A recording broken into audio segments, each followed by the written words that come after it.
സമുദായം അനുഭവിക്കുന്ന പിന്നോക്കാവസ്ഥയെക്കുറിച്ച് ഘോരമായി മുഖം നോക്കാതെ ആർജവത്തോടെ ഈമാനിക ആവേശത്തോടെ സംസാരിച്ചതിന്റെ പേര് ആരാള്? ഇന്ത്യയുടെ ഏതൊക്കെ മുക്കിലും മൂലയിലും ചെന്ന് ചോദിച്ചാലും സത്യവിശ്വാസികൾക്ക് ഈ അടുത്ത് തന്നെ ചൈനയിലാണെന്ന് തോന്നുന്നു, ചൈനയിലുള്ള ഒരു ന്യൂസില് മഅദനിയുമായി ബന്ധപ്പെട്ട വാർത്ത വന്നു. ഞാൻ ആ റിപ്പോർട്ട് കണ്ടു.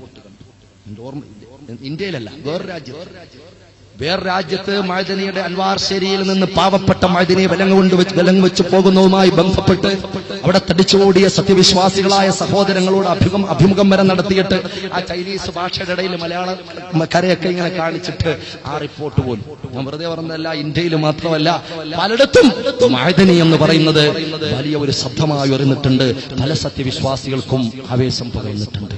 അതുകൊണ്ട് ശാരീരികമായി തളർത്താൻ പറ്റുമെങ്കിലും മഅദനി എപ്പോഴും പറയുന്നൊരു വാക്ക് ഞാൻ എടുത്തു പറയുക, മാനസികമായിട്ടൊരു കാട്ടാള കൂട്ടന്മാരുടെ കരാള ഹസ്തങ്ങൾക്കും മഅദനിയുടെ മനസ്സിനെ തളർത്താൻ പറ്റില്ല. അല്ലാഹു തആല ആഫിയത്ത് കൊടുക്കുമാറാകട്ടെ.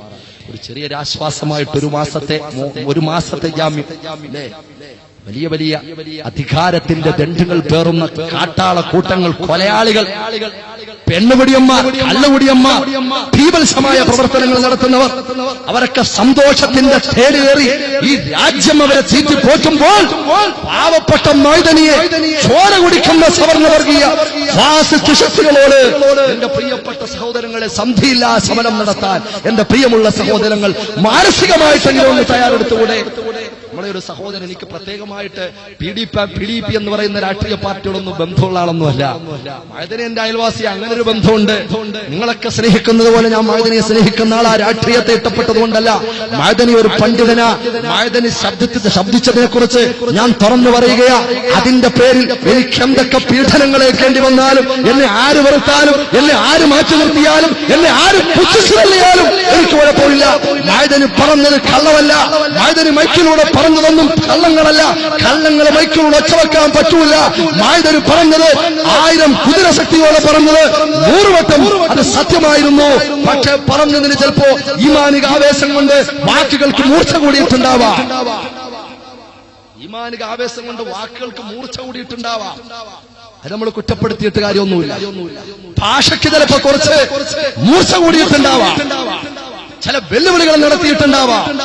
പക്ഷെ പറഞ്ഞ കാര്യങ്ങൾ പല സ്ഥലത്തും സമുദായത്തിന്റെ പാവപ്പെട്ട സഹോദരങ്ങളെ ക്രൂരമായിട്ട് പീഡിപ്പിക്കപ്പെടുന്നതിനെ കുറിച്ച് രാജ്യത്തിൽ ഈ സമുദായത്തിന്റെ നേരെ തിരിയുന്ന പല ഒളിയമ്പുകളും സമുദായത്തിന്റെ മുന്നിൽ അതൊരു അജണ്ടയായിട്ട് മനസ്സിലാക്കി കൊടുത്തപ്പോൾ പലരുടെയും കൊമ്പുകൾ ഒടിഞ്ഞു വീണപ്പോൾ പലരുടെയും ആസൂത്രിതമായ ശ്രമങ്ങൾ ചിന്നിച്ചെറിപ്പോയപ്പോൾ അങ്ങനെ ഉണ്ടായ ഒരു ദേശവാ മഅദനിയോട് എന്ന് ഈ തരുണത്തിൽ എന്റെ പ്രിയപ്പെട്ട സഹോദരങ്ങളെ, അങ്ങ് കർണാടകയുടെ സമീപത്ത് ഹോസ്പിറ്റലിൽ കഴിയുന്ന മഅദനി, പുറത്ത് നിൽക്കുന്ന മഅദനി, ആ മഅദനിയോട് അടുത്ത് നിന്നുകൊണ്ട് മാനസികമായി അടുത്ത് നിന്നുകൊണ്ട് ഞാൻ പറയുകയാ, അല്ലാഹു അദ്ദേഹത്തിന് ആഫിയത്ത് കൊടുക്കട്ടെ. പരലോകത്തിൽ പ്രതിഫലം കിട്ടും. പ്രവാചകന്മാർ ജയിലിൽ കിടന്നിട്ടുണ്ട്, അമ്പിയാക്കന്മാർ ജയിലിൽ കിടന്നിട്ടുണ്ട്, ഔലിയാക്കന്മാർ ജയിലിൽ കിടന്നിട്ടുണ്ട്. ജയിലിൽ പോയെന്ന് വിചാരിച്ച് ആൾ നരകത്തിൽ പോകുന്നു, അയാൾക്ക് എന്തോ വലിയ മുസീബത്ത് വന്നെന്നോ അദ്ദേഹത്തിന് എന്തോ വലിയ പരീക്ഷണമായി പോയെന്നോ ആരും പറയണ്ട. അല്ലാഹു രക്ഷിക്കുമാറാകട്ടെ. ഇമാമിങ്ങളെ ജയിലിൽ പോയിട്ടുണ്ട്, അടി കിട്ടിയിട്ടുണ്ട്, ഇതിനേക്കാളും വലിയ പീഡനങ്ങൾ ഏറ്റിട്ടുണ്ട്. അല്ലാഹു പരലോകത്തേക്കുള്ളൊരു മുതൽക്കൂട്ടാക്കി ആ പാവപ്പെട്ട മഅദനി ഇത്രയും നാൾ അനുഭവിച്ച ജീവിതത്തിന്റെ ഏറ്റവും കൂടുതൽ ഊർജ്ജസ്വലതയുള്ള സമയം ആ ജയിലിന്റെ അഴികൾക്കുള്ളിൽ അകപ്പെട്ടുപോയി. അല്ലാഹു അതിനൊക്കെ നീ പകരം കൊടുക്കണേ. ഉറച്ചാമി മൃതമാങ്ങൾ ദേശമുണ്ടോ? ഉറച്ചാമി അല്ലാഹുവെ നീ പകരം കൊടുക്കണേ. അദ്ദേഹത്തിന് ആഫിയത്ത് കൊടുക്കണേ. പൂർണ്ണമായ രോഗശമനം. നിങ്ങൾ ആലോചിച്ച് നോക്കണം, ഒരു കണ്ണിന്റെ കാഴ്ചശക്തി നീ തിരിച്ചു കിട്ടൂല. നിങ്ങൾ അറിഞ്ഞ റിപ്പോർട്ട്, ആ കണ്ണ് എന്തിനു വേണ്ടി കൊടുത്തു? ദീനിന് വേണ്ടി കൊടുത്തു എന്ന് നാളെ മഅദനി പറയും അല്ലെ? റബ്ബിന്റെ മുമ്പിൽ പറയും, പടച്ചവനെ ഞാൻ ഇന്നത് കൊണ്ട് പറഞ്ഞതാ, അങ്ങനെ നഷ്ടപ്പെട്ടു പോയതാ എന്റെ വാളുകൊണ്ട് വെട്ടുകൊണ്ട് ബോംബ് വീണക്കാലും മഅദനിക്ക് വേണ്ടി നാളെ വരൂല്ല മക്കളെ. കാഴ്ച നഷ്ടപ്പെട്ട കണ്ണ് വരൂല്ല പരലോകത്തിൽ മഅദനിക്ക്. മഅദനി ആര് മാറ്റി നിർത്തിയാലും ഇവിടെയാണ് ആധികാരികമായിട്ട് അൽഹംദുലില്ലാഹ് അഹ്ലുസുന്നയുടെ അജയ്യമായ ശബ്ദം ഖമറുൽ ഉലമാ കാന്തപുരം ഉസ്താദ് ഖവ്വലല്ലാഹു അംറഹു മഅ സിഹത്തി വൽ ആഫിയ. ഇത് ഞാൻ പറയുന്ന വാക്കല്ല, മഅദനി പറയുന്ന വാക്ക്.